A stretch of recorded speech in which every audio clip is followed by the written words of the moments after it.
कांद्यामध्ये तुम्ही 8-10 लाख रुपये एकरी कमवू शकता, हे तुम्हाला स्वप्न वाटतं ना? हो स्वप्न तुमच्याकडे एकरी कांद्यामध्ये किती पैसे कमी होते? फार फार तर म्हणजे 2, 2.5, 3 लाख, 4 लाख.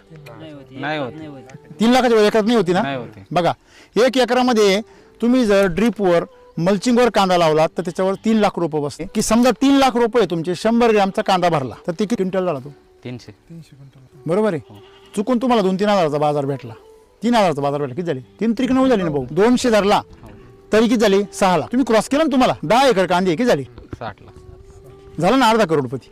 दरवर्षी 10 एकर आहेत ना. तुम्ही करोडपती होऊ शकता कांद्यावर सुद्धा, केमिकल नाही होऊ शकत. नाही. मग वैदिकवर काय होऊ शकता त्याचं कारण सांग. केमिकलवर कांदे पिकले तर जवळजवळ 60% कांदे एक नंबर निघतात आणि 30 ते 40% कांदे चिंगडी निघतात. चिंगळीच निघत. याच्यावर शेतकऱ्याचं कधीच लक्ष नाही. त्याने इथे स्वीकारलेलं आहे, हा असेच निघते. मग तो काय म्हणतो, हा आपल्याला कांदा निघा. म्हणजे तुमचा कांदा जो 30% तुमच्या